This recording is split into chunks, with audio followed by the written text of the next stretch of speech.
Hello friends and welcome to my channel statistics for all. आज के इस video में हम टी टेस्ट की थर्ड मेथड सीखेंगे जिसका नाम है test of significance of a sample correlation coefficient. तो चलिए सबसे पहले हम इसके स्टेप्स देख लेते हैं। तो फर्स्ट स्टेप हमारा रहेगा नल हाइपोथेसिस डिफाइन करना, और यहाँ पर ये कॉमन नल हाइपोथेसिस है that rho is equal to zero.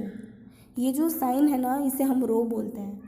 रो यानी कि पॉपुलेशन कोरिलेशन कोएफिशिएंट, और यहाँ पर रो और दूसरा आर यूज़ होता है। आर यानी कि सैम्पल कोरिलेशन कोएफिशिएंट, और रो मतलब पॉपुलेशन का कोरिलेशन कोएफिशिएंट। ओके, तो रो की वैल्यू हमेशा ज़ीरो रहेगी, हम ऐसा ही अज्यूम करेंगे, और अकॉर्डिंग टू आप क्वेश्चन भी लिख सकते हो। लेकिन अगर आप रो इज़ इक्वल टू कोई सर्टेन वैल्यू लिख देते हो, जैसे कि रो इज़ इक्वल टू 0.25 या 0.50, तो फिर वो टी टेस्ट नहीं रहता है, वो फिर जेड टेस्ट हो जाता है। ये चीज़ हमेशा याद रखना कि टी टेस्ट में रो इज़ इक्वल टू आपको ज़ीरो ही लेना है। ओके, आप ज़ीरो के अलावा कोई भी दूसरी वैल्यू अज्यूम नहीं कर सकते। ओके, तो हाइपोथेसिस आपको बहुत अच्छे से डिफाइन करना है, क्योंकि अगर यही रॉन्ग हो गया ना तो आपका सम भी रॉन्ग हो सकता है। ओके, इसके बाद हम क्वेश्चन में हमारे पास एन और आर दिया हुआ रहेगा। एन यानी कि सैम्पल साइज़ और आर यानी कि सैम्पल कोरिलेशन कोएफिशिएंट। क्वेश्चन में इन दोनों के अलावा और कुछ भी नहीं दिया होगा। अगर ये दो वैल्यूज़ दी हुई है तो हमें समझ जाना है कि हमें टी टेस्ट की ये थर्ड मेथड ही अप्लाई करनी है। ओके, और ज़्यादा से ज़्यादा तीसरा हमें ये रो की वैल्यू ज़ीरो ऐसा दिया हुआ रह सकता है।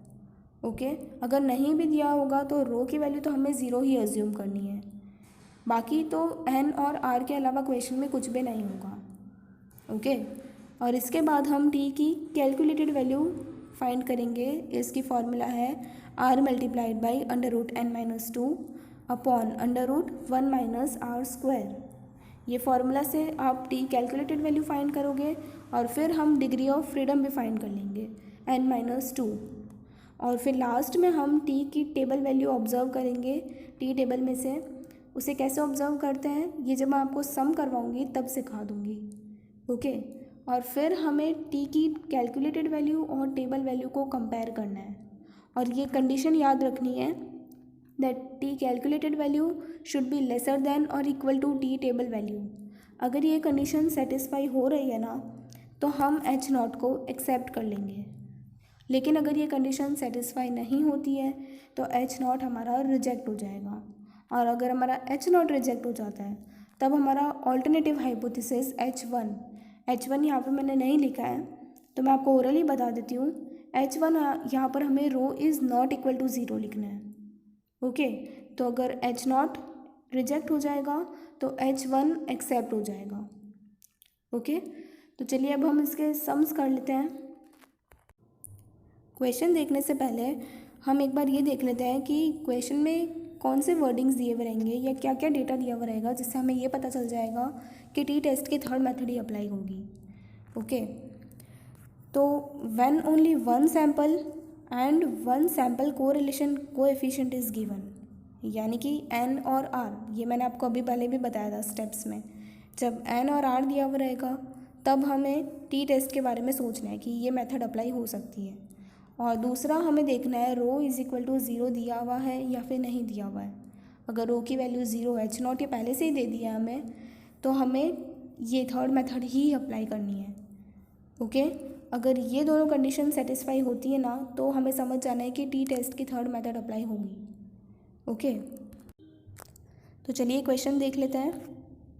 The correlation coefficient between length of the nose and height of the nose of 20 girls is 0.2. Is there any relation between these two variables in the population? तो देखो यहाँ पे क्वेश्चन में सिर्फ 20 गर्ल्स दिया हुआ है, यानी कि सैम्पल साइज़ दी हुई है n, और दूसरा 0.2 दिया हुआ है, यानी कि कोरिलेशन कोएफिशिएंट दिया हुआ है। ये हम सैम्पल का कोरिलेशन कोएफिशिएंट मान के चलेंगे, दैट इज़ r। ठीक है, रो की वैल्यू तो हमें हमेशा ज़ीरो ही लेनी है, तो हम पहले नल हाइपोथेसिस लिख देंगे rho is equal to zero, और दूसरा हम क्वेश्चन में से भी लिख सकते हैं। तो क्वेश्चन में जो लास्ट लाइन है उसे रीड करो, is there any relation between these two variables in the population. तो कोई रिलेशन है या नहीं है, तो हम ऐसा लिखेंगे that there is no relation between these two variables in the population, that length of the nose और हाइट ऑफ द नोज में बिल्कुल भी रिलेशन नहीं है। ओके, इसीलिए तो रो इज़ इक्वल टू 0 लिया है हमने। और दूसरा, उसके बाद हम एन और आर की वैल्यूज़ लिख देंगे। क्वेश्चन में थी 20 और 0.2। ओके, इसके बाद हम टी कैलकुलेटेड वैल्यू निकालेंगे। फॉर्मूला लिखेंगे r multiplied by √n-2 upon √1 - r²। और हमारे पास सारी वैल्यूज़ हैं, तो हम वैल्यूज़ पुट कर देंगे फार्मूला में और डायरेक्टली हमारा आंसर निकालेंगे। पहले डिनोमिनेटर सॉल्व कर लीजिएगा और उसके बाद आंसर निकालना। ठीक है, तो 0.87 ये हमारा टी कैलकुलेटेड वैल्यू आ गई। इसके बाद हम डिग्री ऑफ फ्रीडम निकाल लेते हैं n-2। n हमारा 20 है ना, तो 20 - 2 इज़ इक्वल टू 18। ठीक है, और फिर लास्ट में हमें टी टेबल वैल्यू निकालनी है। तो टी की टेबल वैल्यू आपको कैसे लिखनी है वो देखो। टी, उसके नीचे एक छोटा सा टी लिखना, टी टेबल वैल्यू है इसीलिए। फिर कॉमा करके आपको लेवल ऑफ सिग्निफिकेंस लिखना है। लेवल ऑफ सिग्निफिकेंस क्वेश्चन में जनरली दिया होता है, लेकिन अगर नहीं दिया हुआ था, जैसे यहाँ पे भी हमारे पास क्वेश्चन में नहीं दिया हुआ था लेवल ऑफ सिग्निफिकेंस, जैसे 5% हो सकता है या 1%, 2%, तो क्वेश्चन में ऐसा कुछ भी नहीं दिया हुआ था, तो हमने 5% ले ली है। क्वेश्चन में नहीं होगा तो आपको ऑलवेज 5% ही लेना है। ठीक है, फिर उस 5% को आप डिवाइड बाय 100 कर दो तो 0.05 आ जाएगा। तो ये कॉमा करने के बाद हमने 0.05 लेवल ऑफ सिग्निफिकेंस लिखा है, और फिर कॉमा करने के बाद हमारा डिग्री ऑफ फ्रीडम लिखा है, 18 आया था। ठीक है, तो यही फॉर्मेट में आपको टी टेबल वैल्यू लिखनी है। अब ये टी की टेबल वैल्यू हम टेबल में से ऑब्जर्व करते हैं। So this is our tea table. हमें जो फाइंड करना है ना, वो मैंने ऊपर रेड में लिख दिया है। T table value at 5% level of significance and 18 degree of freedom.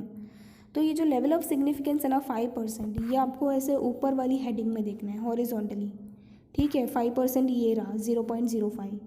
और दूसरा जो डिग्री ऑफ फ्रीडम है ना, वो आपको ऐसे साइड वाली हेडिंग में देखना है वर्टिकली, तो 18 ये रहा।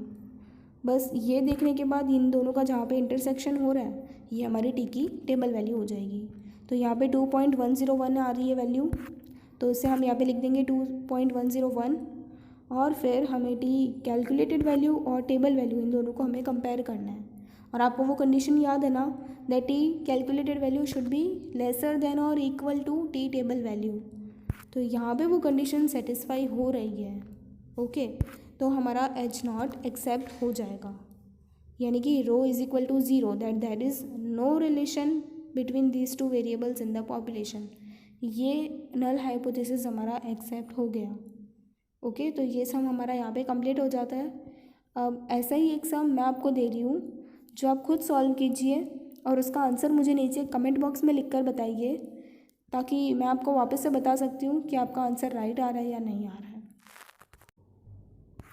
So this is your question. आप इस क्वेश्चन को रीड कीजिए और इसका आंसर मुझे नीचे कमेंट बॉक्स में लिखकर बताइए।